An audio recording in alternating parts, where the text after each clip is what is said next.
ഞങ്ങളുടെ പൂരി തയ്യാറായിക്കൊണ്ടിരിക്കുകയാണ്. എനിക്ക് 15 പൂരി വേണം. 15 പൂരി ഒന്നും അച്ഛന് കിട്ടത്തില്ല, അടിച്ചോണ്ട് പോകും. ഏടാ പൂരി തന്നെ നിൽക്കുകയാണോ? എല്ലാരും പൂരിയെ നോക്കി നിൽക്കുക, പൂരി ആകാൻ വേണ്ടി. ഞാൻ ചായ നോക്കി. പൂരി സക്സസ് ആയിരിക്കുകയാണ്. തങ്കമ്മ ചായ ആറിക്കുന്നു. തങ്കമ്മ പറയുന്നത് 14 ടൈംസ് അടിച്ചാലേ ചായക്ക് ടേസ്റ്റ് കിട്ടത്തുള്ളൂ എന്നാ പറയുന്നത്. സംഭവം ശരിയാ, അവിടെ ഉണ്ടാക്കുന്ന ചായ നല്ലത് ഞങ്ങളുടെ വീട്ടിലേക്ക്. ചായ വിത്ത് ഷുഗർ. അടിപൊളി ചായ.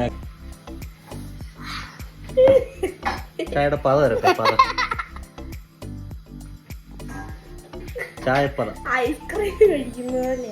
ചായപ്പതയുടെ ആളാ. എന്റെ ചായയുടെ പത മുഴുവൻ ഐസ്ക്രീം ചായ. കുടി ഊതിക്കുടി. സന്ധി നോക്കൂ.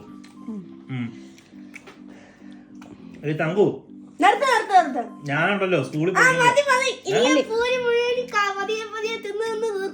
ഞങ്ങൾക്കാണെങ്കിൽ എന്റെ ഒന്നും കിട്ടത്തുമില്ല. കഥ വേണ്ട,